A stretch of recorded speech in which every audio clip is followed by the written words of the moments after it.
still in awe of the work he did today. So when I wake up in the morning, I spend time, one, in gratitude. I try and go for a walk outside. I just wake up, pretty much go on a walk. And it's typically pretty short, 5-10 minutes, and just say everything I'm grateful for and really just adore and glorify God. I get back inside and I'll read my Bible and typically have some sort of breakfast. Could be a superfood smoothie, could be eggs and sourdough, could be, I don't know, sweet potatoes and beef sausage, something, while I read my Bible or a book about the book.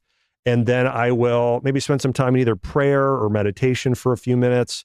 And that's a big part of my practice, but also I'm really connected to,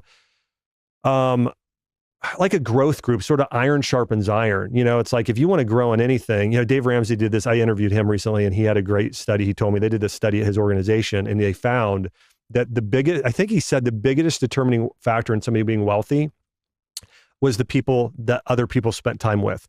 And so somebody's net worth on average is the average of the 10 people they spend the most time with. So if you hang out with people that are very successful business-wise and entrepreneurs and those sort of things, you know, you're going to it's going to increase your wealth. Well, the same thing, if you want to grow spiritually, hang out with those sort of people. So I'm also really conscious about hanging around those sort of people. So, by the way, I know I've said a lot there. No, it's great. Yeah. And what really stuck with me there is we try to be long-term thinkers. I think namely because at a minimum, I think it takes a lot of stress out of your life. When you're somebody who's focused on, and I used to be like this, the what's next, the right now, the what this month I need to do it, in the next moment, that becomes really stressful. But if you set a goal for yourself and you allow that goal to manifest over 10 years, then you don't feel the kind of pressure day to day, but you also have a target. So I like what you said about taking it to eternity, because for me, what was the thing that kind of gave me the next level of long-term thinking was when we had children. It's like, okay, now I'm no longer such a game changer. You know what I mean? It's like, I'm no longer just doing this for myself and Lauren. It's like, now I got to think about their well-being throughout their entire lives. But if you take it an even step further and you think about eternity and their children's children and so on, then you're going to make decisions, I think, that are going to have greater impact. It's, I think for me, having kids, it brought me closer to God from this standpoint is that the way that society works today, where you have a husband and wife and kids, there is a awareness of, like, for instance, you guys are the same in this, but it's like, I'd take a bullet for my kids. I would die for my kids. I would do anything for my kids. And God feels even stronger about us. And so I think when we know that when somebody's building their identity, here's actually how identity works. You have a foundational piece, and it's actually not even your own identity at the base. It's what you believe about God.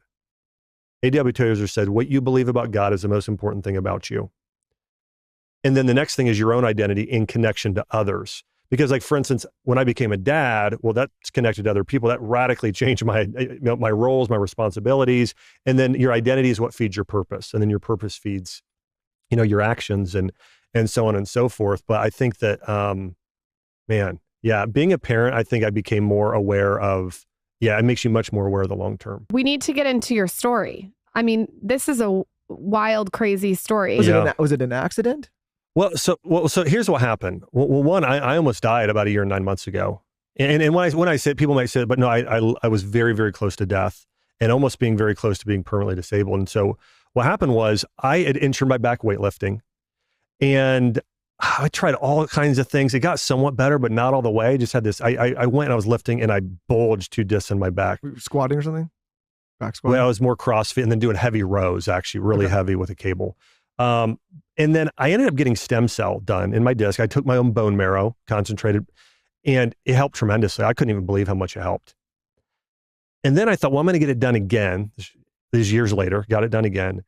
And this was about 1 year and about 1 year and 9 months ago. And then something just didn't feel right after. And I kept feeling worse and worse and worse. Finally, I had to wear a back brace.